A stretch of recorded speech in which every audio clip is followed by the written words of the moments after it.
Hello friends, mutton சுவையில் நம்ம வாழைப்பூ கோலா உருண்டை எப்படி செய்யறதுன்னு பார்த்துடலாம். அதுக்கு ஒரு மிக்ஸி ஜார் எடுத்துக்கலாம். அதில் ஒரு சிறிய துண்டு இஞ்சி, பெரிய வெங்காயம் நான் கட் பண்ணி வச்சுருக்கோம். உங்கள்கிட்ட இருந்துச்சுன்னா சின்ன வெங்காயம் கூட நீங்கள் சேர்த்துக்கலாம். 6 பூண்டுப்பல் சேர்த்துருக்கோம். காரத்துக்கு தகுந்தாப்பில் நீங்கள் பச்சை மிளகாய் சேர்த்துக்கோங்க. நான் ஒன்று சேர்த்துருக்கேன். ஸோ கசகசா சேர்த்துக்கலாம். குண்டு கரண்டியில் ஒரு 2 குண்டு கரண்டி அளவுக்கு நான் பொட்டுக்கல்லை சேர்த்துருக்கேன். இதெல்லாம் மிக்ஸி ஜாரில் அரைச்சி எடுத்துகிட்டு வந்துக்கலாம். கொரகொரப்பாக இருக்குது. சோம்பு வேணால் நீங்கள் சோம்பு போட்டு அரைச்சிக்கலாம். நான் சோம்பு இல்லை, அதனால் நான் சோம்பு தூள் சேர்த்துக்கிறேன். மிளகாத்தூள், கொஞ்சம் மஞ்சத்தூள், நம்ம எடுத்து வச்சுருக்க வாழைப்பூவை சேர்த்து மிக்ஸி ஜாரில் நல்லா நைஸாக அரைச்சி எடுத்துகிட்டு வந்துக்கலாம்.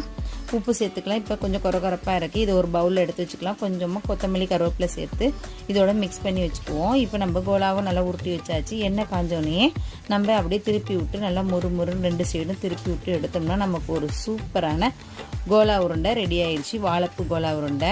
இந்த மலைக்கு, கோடை மலை எல்லா ஊர்லேயும் அடிச்சு பெய்யுது. இந்த மலைக்கு நம்ம செஞ்சு சாப்பிட்டோம்னா ரொம்ப டேஸ்டியாகவும் சூப்பராகவும் இருக்கும். இந்த வீடியோ உங்களுக்கு பிடிச்சிருந்துச்சுன்னா லைக் பண்ணுங்கள், ஷேர் பண்ணுங்கள், சப்ஸ்கிரைப் பண்ணுங்கள்.